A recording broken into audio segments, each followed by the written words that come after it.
Brujas. Mito y realidad de la brujería.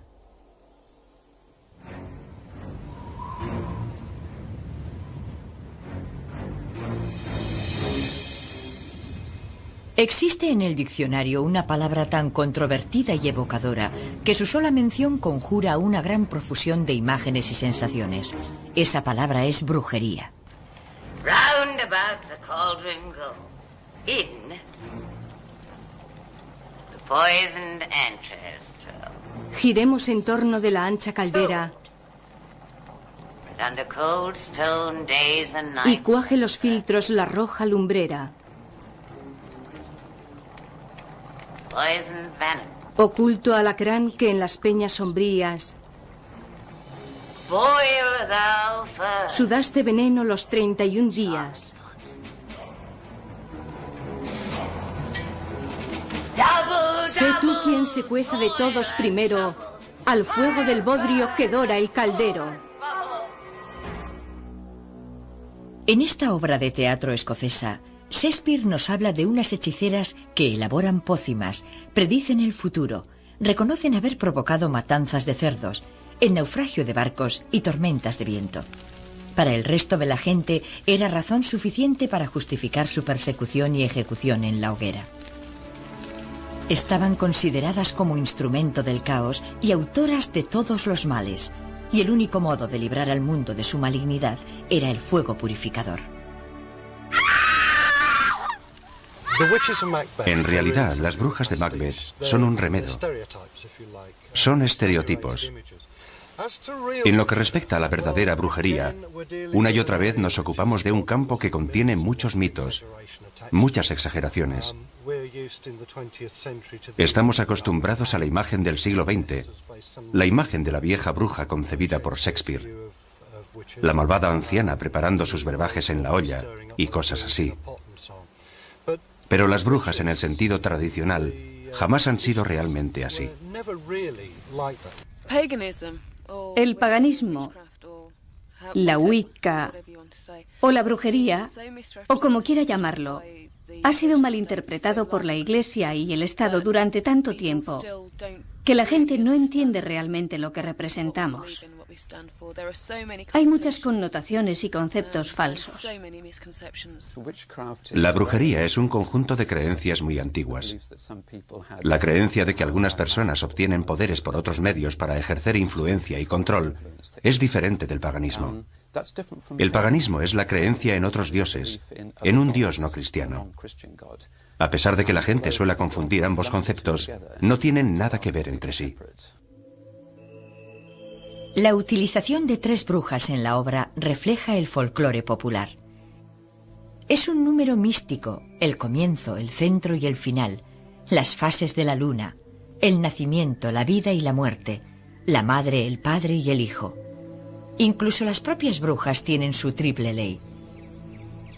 Se cree que todo acto mágico emitido por una hechicera retorna con una fuerza 3 veces mayor. Por ejemplo, una acción de buena voluntad devuelve a la bruja la bondad por triplicado. Asimismo, si se utiliza la magia con fines perversos, las consecuencias serán nefastas. Sin embargo, cuando pensamos en las brujas, nos las imaginamos actuando contra el bien común. Nos vienen a la mente las historias de persecuciones, torturas y muerte. Para obtener la confesión de las brujas que se mostraban reacias a hablar, se inventaron muchos instrumentos de tortura.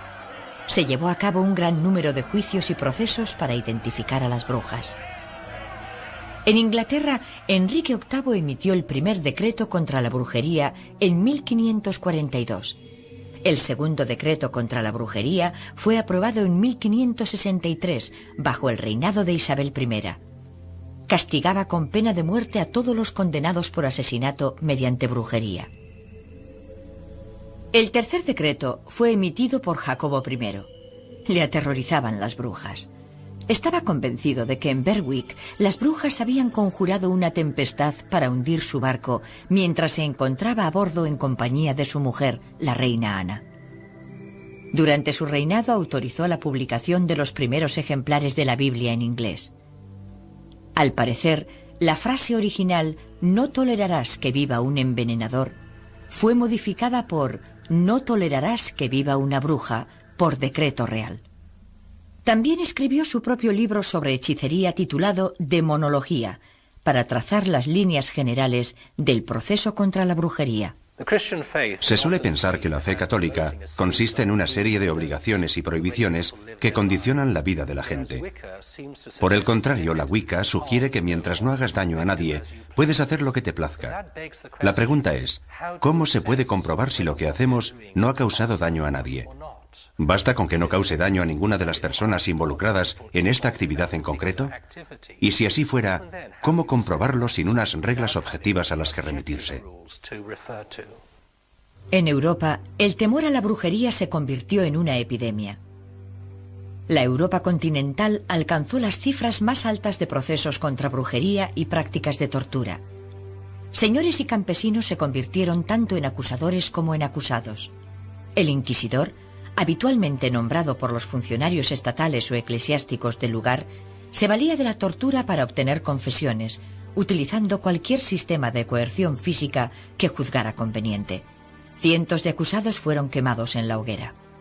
En pueblos pequeños y aldeas, las disputas entre vecinos podían resultar peligrosas. La posibilidad de ser acusado de brujería era terrorífica. La obsesión paranoica alcanzó proporciones inmensas.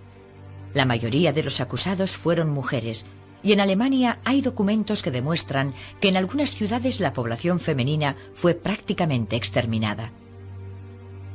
Un método típico de tortura fue la silla de las brujas de Bamberg. Estaba fabricada en hierro y cubierta de clavos. El reo era obligado a sentarse en la silla mientras se calentaba al rojo vivo. A la consiguiente confesión solía seguir la ejecución en la hoguera. En Inglaterra las brujas solían ser ahorcadas, no quemadas. La hoguera se consideraba un castigo por herejía, algo de lo que las brujas no eran acusadas. Las acusaban de mutilar a la gente mediante brujería, y eran juzgadas y castigadas por delito criminal por las heridas que habían provocado. Por el contrario, en la Europa continental, las brujas eran quemadas. Posiblemente esta sea la razón del concepto erróneo que se tiene de las brujas inglesas. Al igual que en otros muchos casos de la historia, el tiempo distorsiona y altera los conceptos populares, como es el caso de la silla de agua. Se cree equivocadamente que las brujas eran sumergidas en agua. Atar a la acusada al extremo de un aparato alargado y meterla en agua era un castigo reservado a las mujeres de carácter violento, gruñonas y maltratadoras. Este castigo era un modo de aplacar su mal humor. En la práctica era una forma de humillación pública muy eficaz. En el caso de brujería, el equivalente más cercano sería la prueba del agua. Un grupo de vecinos ataba con cuerdas a la bruja y la arrojaba a un río o un estanque para comprobar si flotaba o se hundía. Si flotaba, se interpretaba como que el elemento agua la rechazaba. Es decir, el bautismo era visto como un signo de culpabilidad. Si se hundía, probablemente era inocente. En ese caso había que sacarla inmediatamente por si se ahogaba. En ambos casos no era un castigo. Los aldeanos debían comunicar su presunto delito a un juez y éste debía proceder a establecer un juicio ante un tribunal.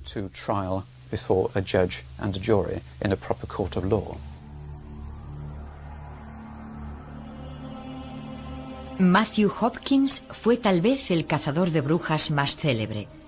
Durante la Guerra Civil de Inglaterra alcanzó el rango de pesquisidor general. El origen de Matthew Hopkins es bastante oscuro. Posiblemente era hijo de un sacerdote de Suffolk. Alcanzó la fama en 1645, cuando siempre, según él, descubrió que su misión era la de destruir y expulsar a las brujas de Anglia Oriental. Fue el inicio de una cruzada que se prolongó durante 2 años y en la que hizo ejecutar a más de 100 personas en Suffolk, Essex y los condados orientales de Inglaterra. Lo más interesante de Matthew Hopkins es que la gente se lo imagina actuando por todo lo ancho del país, quemando brujas allí por donde pasaba. Sin embargo, esto no es cierto. Su zona de actuación fue muy pequeña, limitándose a Anglia Oriental. Tuvo muchas dificultades para encontrar brujas a su paso y recurrió a todo tipo de tácticas intimidatorias para obligar a la gente a confesar o a delatar a sus vecinos. Actualmente se le considera en cierto modo una figura trágica, aunque también fue un desastre por las consecuencias de sus actos. Al parecer se sentía motivado por un sentido de misión o cruzada. Creía que era un hombre bueno que cumplía la voluntad de Dios, expulsando a estos monstruos. Así es como se le ve hoy en día. Antes de llevar a la bruja ante los tribunales, había que obtener su confesión a modo de prueba concluyente. El método preferido por Hopkins era la privación de sueño. Mantenía a la presunta bruja en aislamiento. Posteriormente, sus ayudantes la desnudaban y le obligaban a caminar día y noche, impidiéndole dormir. Al cabo de varios días, la confesión solía ser fácil de obtener, así como los nombres de los conspiradores. Después daba comienzo el juicio. De hecho, los juicios se ajustaban bastante al modelo y criterio de justicia de los siglos XVI y XVII. Quiero decir, que se llevaban a cabo ante un juez, una jurisdicción, un jurado de evaluación. Las pruebas se valoraban y se examinaban cuidadosamente. Los testigos eran presentados ante el jurado e interrogados sin presiones que condujeran a una declaración inculpatoria. La mayoría de los acusados fueron absueltos. Solo 1 de cada 5 acabó en la horca. Los jueces hicieron lo posible por separar los casos bien documentados de los que consideraban una simple consecuencia de los prejuicios y mala fe de los vecinos. Si bien en todos los casos, las pruebas eran muy circunstanciales. Al igual que las prácticas persecutorias, Hopkins también ha sido objeto de polémica histórica y malentendidos. Nadie sabe a ciencia cierta cuáles fueron las motivaciones de Matthew Hopkins. Tradicionalmente se ha pensado que actuó por codicia, pero me parece poco probable. Es cierto que recibió honorarios e hizo algunos gastos, pero en ningún caso fueron sumas de importancia, y al principio tampoco tuvo la garantía de que le fueran a pagar. Es posible que le agradara la notoriedad conseguida, pero las pruebas indican que en realidad fue un hombre mal aconsejado en cuanto a su misión. Se consideró a sí mismo un cruzado que estaba haciendo algo fundamental para librar al mundo de lo que él veía como un siniestro mal. Y la época fue muy significativa. Sucedió a finales de la Guerra Civil. Las estructuras se habían deteriorado bastante, y esto le dio la oportunidad de ocasionar más daños de lo que habría sido capaz en circunstancias normales, o sea, en tiempos de paz. En torno a Matthew Hopkins existe un verdadero misterio. Cuando la gente acabó harta de él y lo quisieron expulsar, desapareció. Nadie supo de su paradero. Se ha sugerido que pudo trasladarse a Norteamérica, donde prosiguió sus actividades. También hay otra versión según la cual se retiró y se dedicó a disfrutar de las riquezas acumuladas durante su etapa como cazador de brujas. Sin embargo, al menos uno de los autores que conozco ha destacado el hecho de que la compra de juicios por brujería pudo haberse producido en los tiempos en que vivió Matthew Hopkins, si bien oficialmente sucedió unos 50 años después de la fiebre inquisitorial. Yo lo dejo así. No tengo modo de confirmarlo o desmentirlo, pero es un pequeño misterio interesante. En 1692, en Salem, Massachusetts, las crónicas relatan que 3 niñas del pueblo habían sido iniciadas en la magia y las ciencias ocultas por Tituba, la criada de la familia. Empezaron a sufrir ataques y crisis histéricas inexplicables. Samuel Parris, el sacerdote del lugar, creyó que su comportamiento se debía a una posesión diabólica. Al principio las niñas acusaron a la criada Tituba. Esta admitió su culpabilidad por voluntad propia. Poco se sabe acerca de las prácticas de magia de Tituba, pero en general se cree que instruyó a las niñas en el arte del vudú.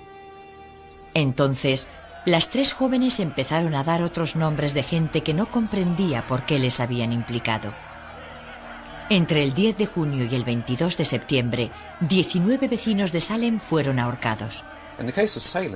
En el caso de Salem, el proceso norteamericano, el episodio se inicia cuando unas niñas jóvenes, adolescentes o preadolescentes, aseguran estar poseídas. Ahora tan solo podemos especular con lo que dirían los psiquiatras o psicólogos. Pero ellas descubrieron muy pronto que esto les daba un grado de poder nuevo y asombroso dentro de su propia familia y de la comunidad. Normalmente la opinión de una adolescente no cuenta para nada en un contexto así. De pronto se han convertido en el centro de atención de toda la comunidad y descubren rápidamente que tienen el poder de la vida y la muerte sobre sus mayores al declarar que está poseída o es una bruja. Hay pocas dudas respecto a este caso y otros producidos en Francia. Se produce un efecto de bola de nieve conforme van entendiendo su poder y sacándole provecho. En Inglaterra hay más ejemplos documentados de niños o adolescentes que aseguran estar poseídos y que acaban corrompidos por el poder que han adquirido.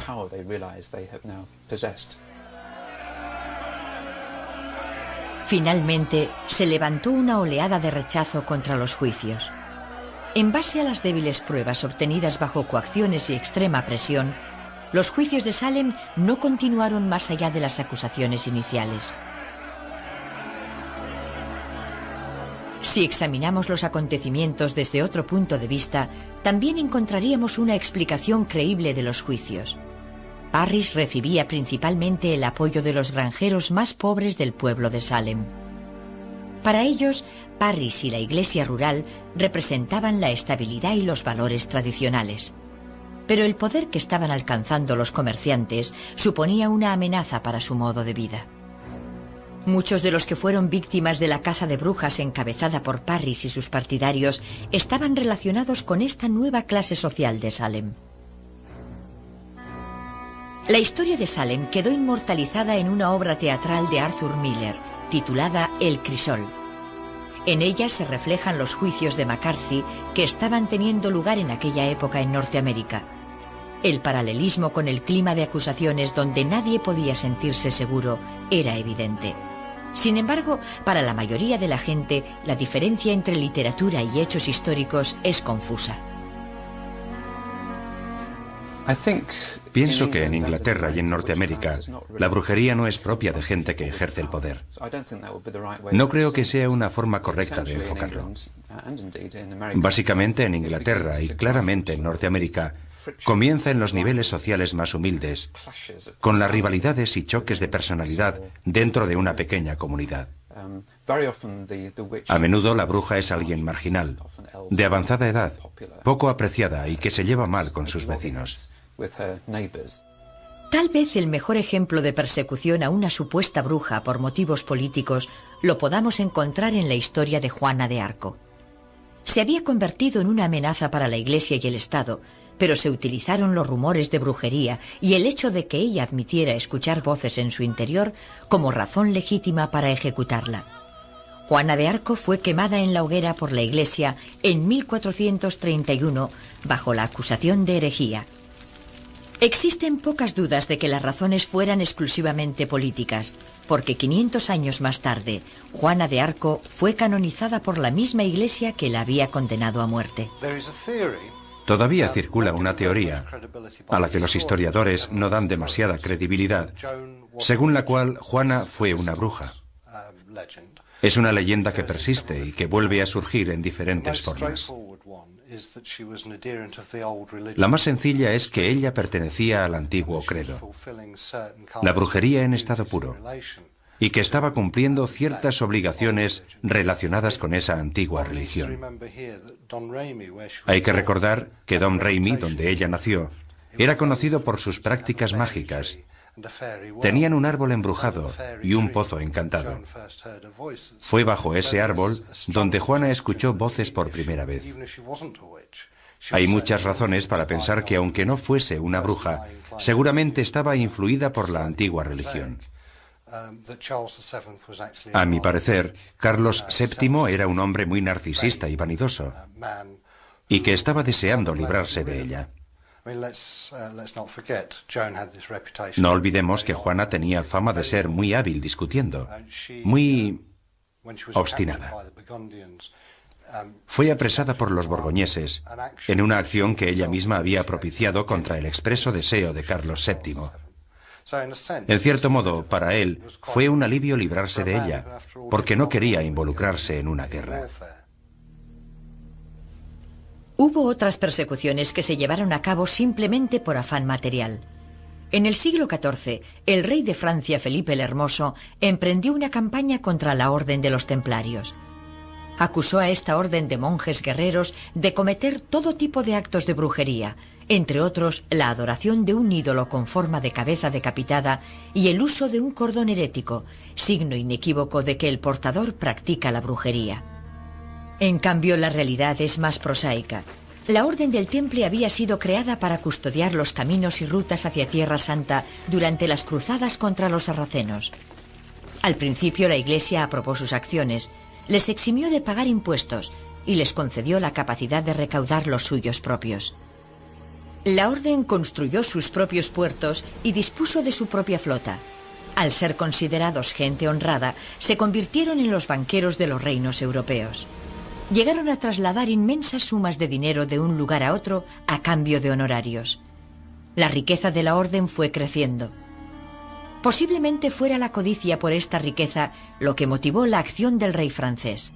Por desgracia, la flota templaria huyó de Francia, poniendo la mayor parte de su fortuna a buen recaudo en Portugal, Inglaterra y Escocia.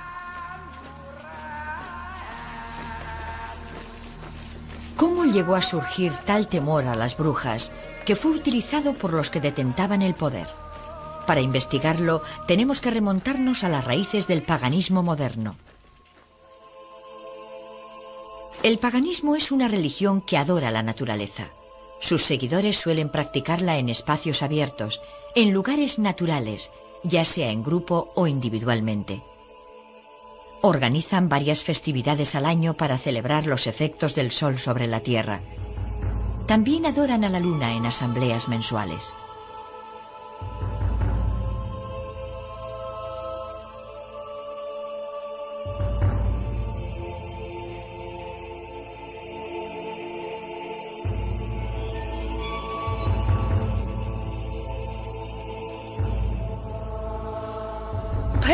El paganismo o la Wicca es el amor por la tierra, el amor por la naturaleza y todo lo que hay en este planeta. Las piedras, los bosques, los árboles, las flores, los animales, las aves y, por supuesto, nosotros creemos en la dualidad del dios y la diosa de la tierra. El origen de las creencias modernas se pierde en la noche de los tiempos. Se cree que a medida que la última glaciación se extendió hacia el sur, el hombre europeo creía en dos imágenes que explicaban su modo de existencia.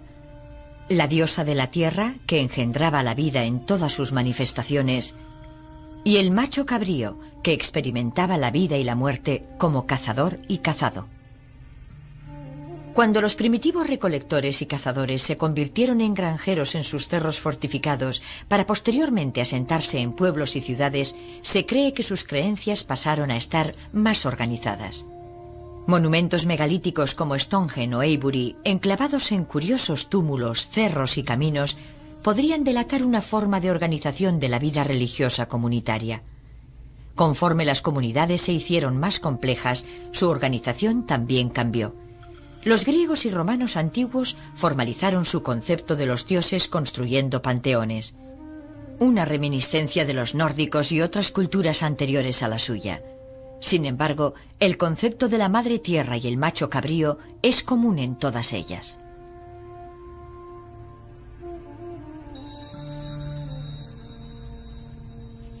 Con la llegada de la primitiva iglesia cristiana, se sembró la semilla de persecuciones venideras.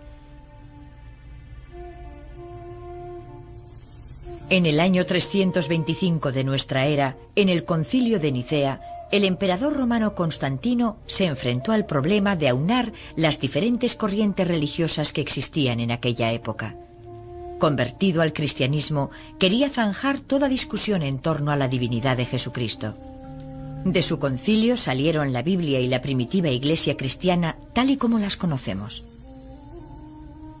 Al principio, cristianos y seguidores de otras creencias convivieron en armonía. Las principales celebraciones cristianas, como la Pascua o la Navidad, se establecieron en los solsticios de verano e invierno, que ya eran fechas rituales destacadas. La iconografía de anteriores creencias fue incorporada al cristianismo. Durante el Adviento, Cristo es comparado con el sol, como la luz del mundo. En muchas iglesias se puede encontrar la imagen del pastor. Yo más bien creo que las raíces de la fe cristiana no se encuentran en el paganismo. Se encuentran en el judaísmo. Lo que se halla en el paganismo es el modo de expresar nuestras creencias. Las fiestas cristianas surgieron allí donde se adaptaron a las costumbres paganas. Por ejemplo, Navidad en el solsticio de invierno, la Candelaria en torno a Imbolc, y así sucesivamente. Pero a medida que el cristianismo se extendía por la Europa rural, el pueblo llano apenas hacía distinción entre el relato de Jesús y María y su propia versión de la Madre Tierra y su Hijo. Apenas tenían miedo de los efectos del cristianismo sobre la política y el Estado. De este modo pudieron compaginar ambas religiones. La vida seguía como antaño. Los más sabios eran el centro de autoridad en pueblos y aldeas. A ellos acudía la gente en busca de magia, curación y profecías. Ellos eran los depositarios de la sabiduría de los antiguos. Finalmente, fueron conocidos en su conjunto bajo el término anglosajón de Wicca, que se podría traducir como el que da forma a lo desconocido. De esta palabra deriva el término witch o bruja.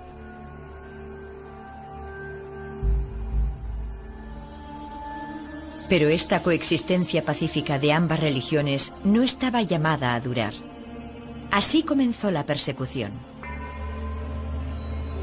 La Iglesia condenó a la Madre Tierra, declarando que como diosa de la tierra era la generadora de todos los placeres terrenales que la Biblia definía como pecado.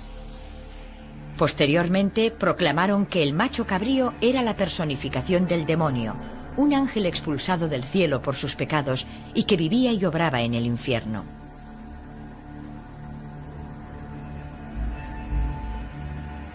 El diablo medieval tiene cabeza de chivo, que podría venir del dios griego Pan o de la cabra Amaltea, nodriza del dios griego Zeus o del dios romano Júpiter. Así se establecieron unas líneas de combate cuyas consecuencias ya hemos observado.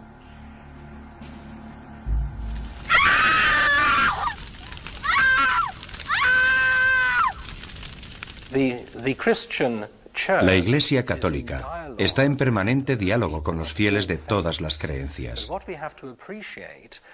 Pero debemos apreciar lo costoso de ese diálogo.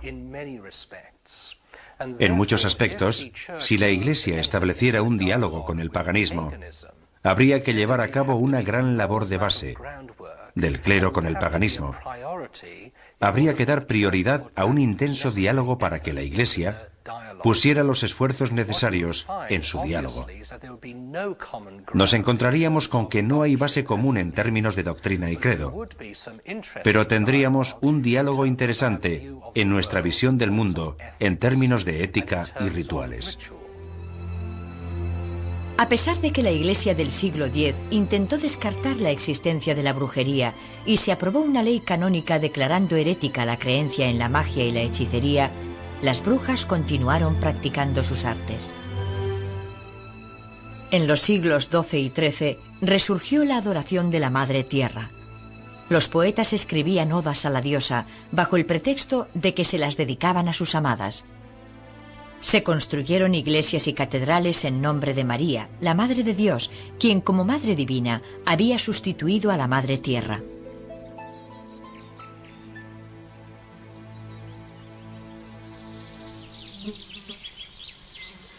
Fue durante el siglo XIII cuando la Iglesia cambió su política de negación de la brujería. Sin embargo, no fue hasta 1320 cuando el Papa Juan XXII formalizó el proceso contra las brujas al autorizar a la Inquisición la persecución de la hechicería. 4 años después, el 3 de noviembre, Petronila de Meath fue la primera en ser quemada en la hoguera bajo la acusación de brujería. Sucedió en Irlanda. A partir de esa fecha, las declaraciones papales y las bulas pontificias fueron implacables en las condenas de brujería. En 1484, el Papa Inocencio VIII publicó la bula Summis Desiderantes, dando permiso a Cranmer y Sprenger, 2 miembros de la Inquisición, para sistematizar la persecución de las brujas. Juntos escribieron el Malleus Maleficarum, conocido como el Martillo de las Brujas. El Malleus Maleficarum era un voluminoso libro muy erudito y extraño, escrito por 2 monjes dominicos en el siglo XV, en el que explicaban con todo lujo de detalles lo que hacían las brujas, la organización del sofisticado culto al diablo. Fue algo que favoreció y estimuló, en mayor grado todavía, la persecución sistemática y el hostigamiento de las brujas en la Europa continental a partir del siglo XV. Fue editado 2 o 3 años después de una bula papal en la que se denunciaba la brujería. Es una prueba clave que demuestra en qué medida las autoridades trataban el fenómeno de la brujería como si fuera una grave amenaza.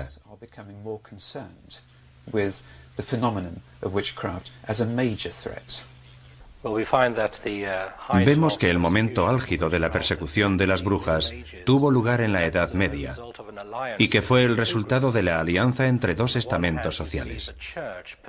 Por un lado está la Iglesia, que persigue con saña la brujería, si bien la verdadera razón fue el afán por establecer su poder en el país, no tanto por mantener la pureza de la doctrina. No habrían podido ejercer su labor sin la ayuda del pueblo. Seguramente habremos visto películas donde la gente azuzaba a los perros contra los miembros excéntricos de la comunidad y los conducía ante las autoridades eclesiásticas acusándolos de brujería. Muy pocos practicaban la hechicería, tan solo era gente excéntrica. Viendo cómo colaboraron estos 2 grupos sociales, uno se pregunta qué es lo que había detrás de todo ello, y se llega a la conclusión de que se trata de inseguridad. Cuando una sociedad se siente insegura, como lo fue la mayor parte de Europa en la Edad Media, entonces se ceba en todo aquel que represente a una minoría, como las brujas en este caso.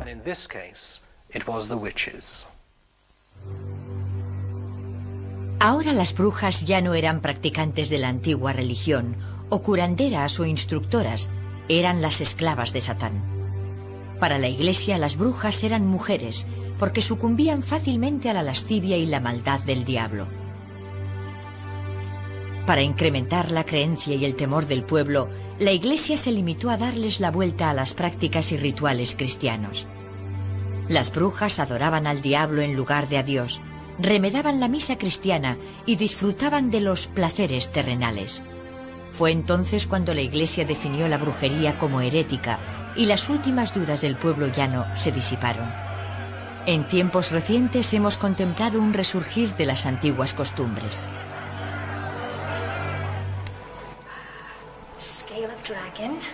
Colmillos de lobo, fauces de dragón, humores de momia y el de tiburón.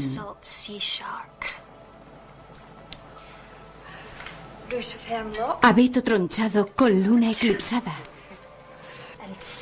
de tártaro labios, de tuerto quijada. En la brujería moderna, lo más parecido a las pociones mágicas es el uso de hierbas medicinales. Con las plantas se elaboran ungüentos, pomadas, componentes medicinales y extractos. Se utilizan principalmente como remedios curativos y como protección, y se dice que estimulan la meditación y atraen las energías telúricas. Las personas acusadas de magia blanca, igual que de magia negra, sí que elaboraban extractos de hierbas, pero no creo que este hecho de por sí fuera visto en aquellos tiempos como magia. Además de los brebajes, había que añadir algún tipo de conjuro ritual, un encantamiento o algo de rasgo sobrenatural. Si nos fijamos en las brujas de Macbeth, todas ellas están depositando ingredientes en la caldera, pero al mismo tiempo recitan sortilegios y fórmulas de hechicería. Eso es lo que le otorga la dimensión mágica. Cada año, muchos paganos ejecutan un ritual de sanación para demostrar su devoción por la tierra. Se reúnen en diferentes lugares del mundo para agasajar o sanar a la tierra con su amor. El ritual que se lleva a cabo está destinado a devolverle a la tierra parte de la energía que les ha entregado, centrándose en los recursos vitales que proporciona el planeta.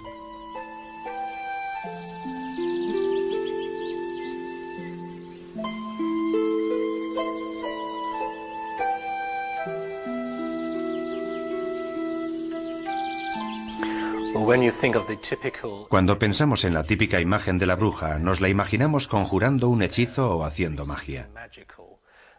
Pero en realidad tengo entendido que la mayor parte de su labor no tiene que ver con la magia, sino con rituales, que es diferente. En lo que concierne a la magia, evidentemente como sacerdote cristiano, yo no creo en la magia como un poder en sí mismo, sino que en realidad lo que ejerce es el poder de la sugestión, la capacidad de influir psicológicamente en los demás. Sin embargo, no debemos infravalorar ese poder, porque puede llegar a ser tan real como cualquier otro. Las brujas y los relatos en torno a ellas han pasado al folclore popular y de ahí a la literatura. Tal vez uno de los ejemplos más tempranos sea el de Medea, de la mitología griega, quien alcanzada por las flechas de Cupido se enamora locamente de Jasón. Ella le ayuda a llevar a cabo 3 labores aparentemente imposibles para conseguir el vellocino de oro. De Inglaterra viene la historia del mago Merlín, el sabio anciano consejero que utiliza a regañadientes sus poderes mágicos para que Arturo se convierta en el legendario rey. En muchos ejemplos modernos se pueden encontrar variantes de este tema. El actual resurgimiento de las antiguas religiones se remonta a 1888. Un grupo de veteranos masones fundó la Orden Hermética del Amanecer Dorado, una sociedad dedicada al descubrimiento de la sabiduría de los antiguos. En la orden fue iniciado un joven llamado Aleister Crowley. En su niñez solo le permitieron leer la Biblia, pero a comienzos de la última década del siglo XIX, cuando Crowley estudiaba en el Trinity College de Cambridge, sus horizontes se abrieron de par en par al descubrir a los clásicos. Tras su instrucción dentro de la orden, viajó por todo el planeta. Fue en el Cairo donde recibió una serie de revelaciones místicas. Se sabe con certeza que Crowley influyó decisivamente en el resurgimiento de la magia ceremonial y las antiguas creencias. Es posible que a su labor debamos los horóscopos y los tableros de Ouija. Gerald Gardner, a quien muchos consideran el fundador de la Wicca moderna, fue iniciado por Crowley en la orden que éste presidía. El apasionado interés de Gardner por el renacimiento de la masonería y el gran número de libros que aportó seguramente contribuyeron al auge moderno de estas creencias. No creo que haya una verdadera conexión entre la Wicca moderna y la brujería de la Edad Media y los siglos XVI y XVII. Me parece un ejemplo de lo que conocemos por invención de la tradición moderna. A la Wicca moderna le gustaría que existiera tal tradición, tal conexión. Están intentando recrear lo que ellos piensan que sucedió o lo que les gustaría que hubiese sucedido, pero está universalmente aceptado como un fenómeno nuevo.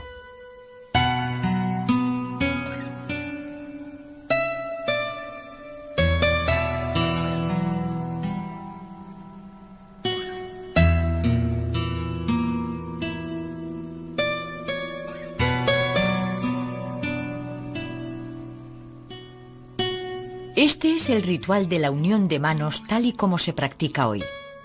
Al igual que todas las religiones, los paganos celebran la unión de una pareja con una ceremonia nupcial. La acción de la unión de manos es parecida a una boda en ciertos aspectos. Sin embargo, hay algunas diferencias. El término de unión de manos no es simbólico, sino literal. Los contrayentes son atados por las muñecas mediante un cordel y permanecen así durante 24 horas. Así es como declaran su amor mutuo y la sinceridad de sus votos.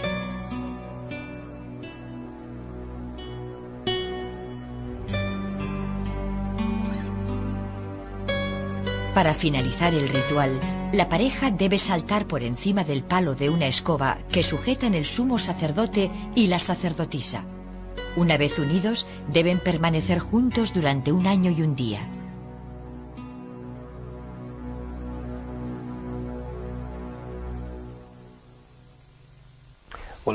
A lo largo del siglo XX, la gente ha intentado encontrar algún tipo de creencia que les proporcione respuestas y soluciones a todos sus problemas.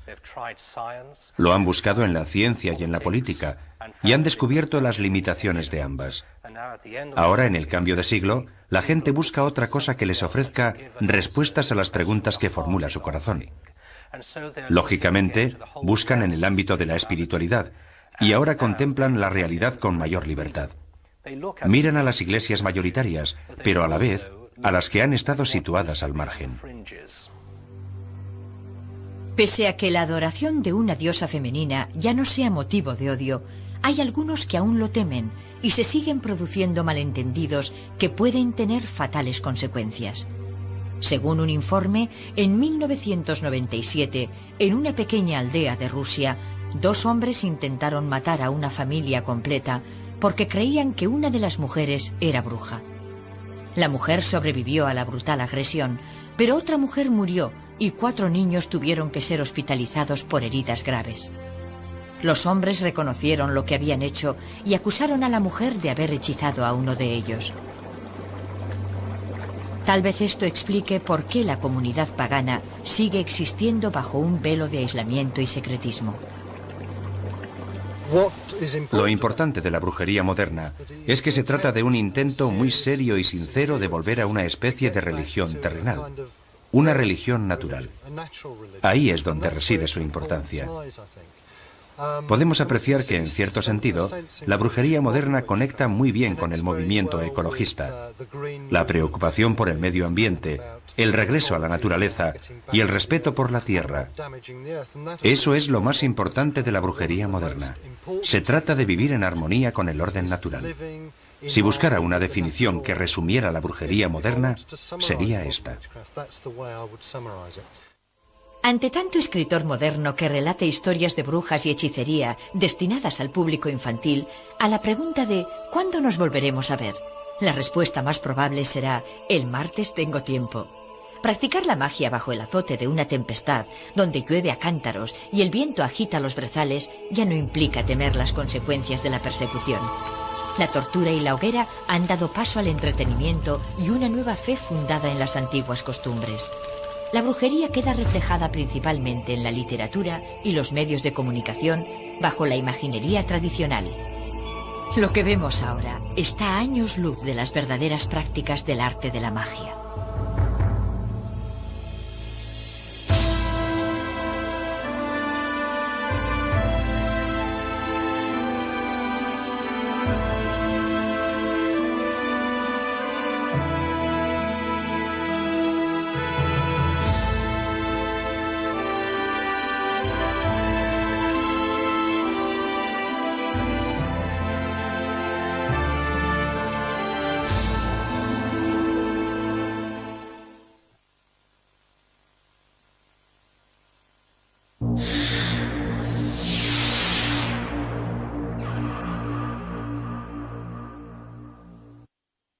De agua.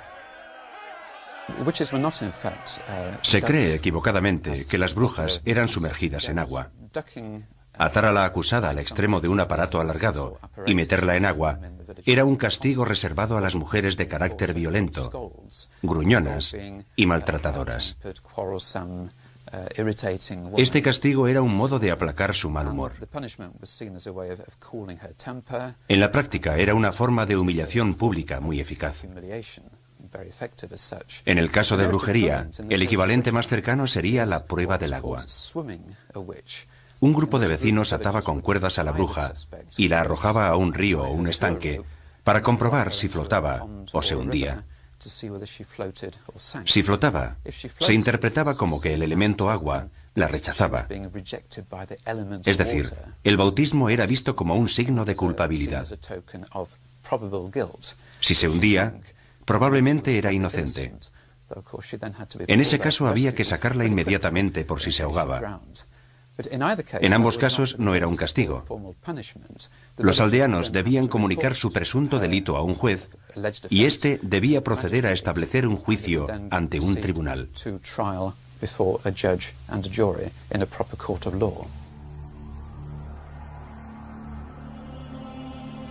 Matthew Hopkins fue tal vez el cazador de brujas más célebre. Durante la Guerra Civil de Inglaterra alcanzó el rango de pesquisidor general. El origen de Matthew Hopkins es bastante oscuro. Posiblemente era hijo de un sacerdote de Suffolk. Alcanzó la fama en 1645, cuando siempre, según él, descubrió que su misión era la de destruir y expulsar a las brujas de Anglia Oriental.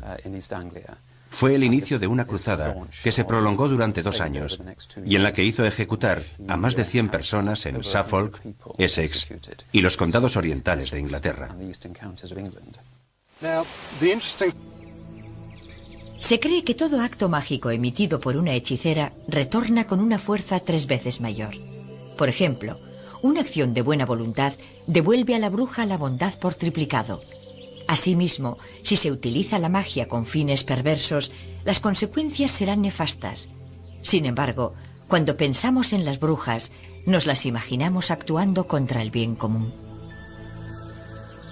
Nos vienen a la mente las historias de persecuciones, torturas y muerte. Para obtener la confesión de las brujas que se mostraban reacias a hablar, se inventaron muchos instrumentos de tortura. Se llevó a cabo un gran número de juicios y procesos para identificar a las brujas.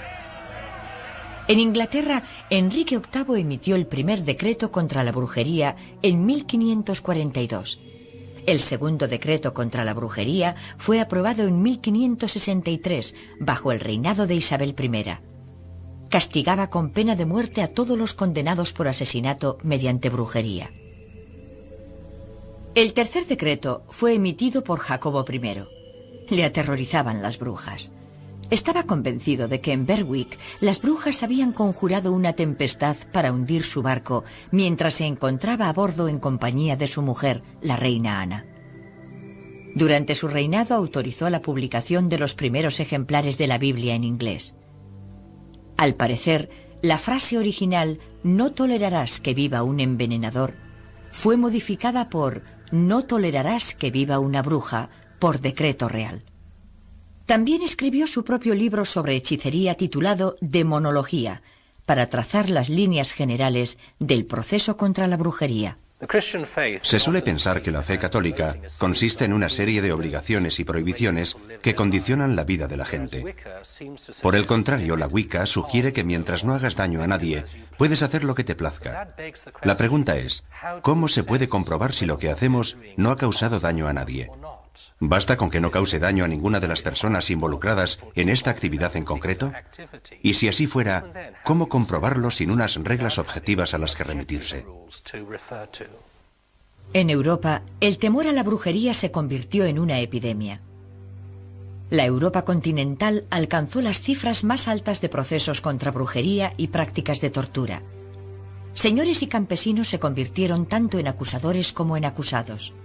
El inquisidor, habitualmente nombrado por los funcionarios estatales o eclesiásticos del lugar, se valía de la tortura para obtener confesiones, utilizando cualquier sistema de coerción física que juzgara conveniente. Cientos de acusados fueron quemados en la hoguera. En pueblos pequeños y aldeas, las disputas entre vecinos podían resultar peligrosas. La posibilidad de ser acusado de brujería era terrorífica. La obsesión paranoica alcanzó proporciones inmensas. La mayoría de los acusados fueron mujeres, y en Alemania hay documentos que demuestran que en algunas ciudades la población femenina fue prácticamente exterminada. Un método típico de tortura fue la silla de las brujas de Bamberg. Estaba fabricada en hierro y cubierta de clavos. El reo era obligado a sentarse en la silla mientras se calentaba al rojo vivo. A la consiguiente confesión solía seguir la ejecución en la hoguera. En Inglaterra las brujas solían ser ahorcadas, no quemadas. La hoguera se consideraba un castigo por herejía, algo de lo que las brujas no eran acusadas. Las acusaban de mutilar a la gente mediante brujería, y eran juzgadas y castigadas por delito criminal por las heridas que habían provocado. Por el contrario, en la Europa continental, las brujas eran quemadas. Posiblemente esta sea la razón del concepto erróneo que se tiene de las brujas inglesas. Al igual que en otros muchos casos de la historia, el tiempo distorsiona y altera los conceptos populares, como es el caso de la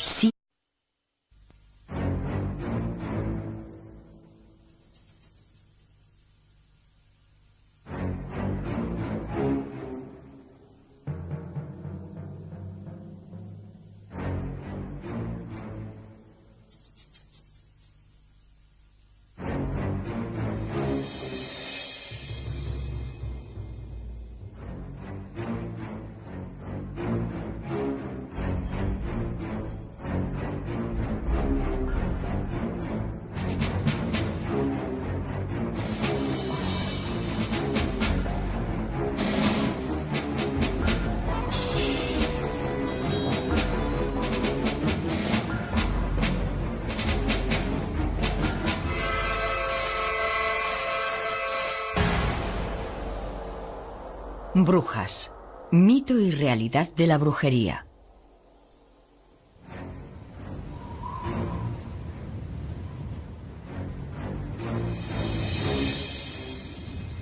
Existe en el diccionario una palabra tan controvertida y evocadora que su sola mención conjura una gran profusión de imágenes y sensaciones. Esa palabra es brujería. Round about the cauldron go, in the poisoned entrails throw. Giremos en torno de la ancha caldera But under cold stone days and y nights, cuaje los filtros la roja lumbrera. poisoned venom, Oculto alacrán que en las peñas sombrías boil thou first. sudaste veneno los 31 días. Double, Sé tú quien se cueza de todos primero al fuego del bodrio que dora el caldero. En esta obra de teatro escocesa, Shakespeare nos habla de unas hechiceras que elaboran pócimas, predicen el futuro, reconocen haber provocado matanzas de cerdos, el naufragio de barcos y tormentas de viento. Para el resto de la gente era razón suficiente para justificar su persecución y ejecución en la hoguera. Estaban consideradas como instrumento del caos y autoras de todos los males, y el único modo de librar al mundo de su malignidad era el fuego purificador. En realidad, las brujas de Macbeth son un remedo. Son estereotipos. En lo que respecta a la verdadera brujería, una y otra vez nos ocupamos de un campo que contiene muchos mitos, muchas exageraciones.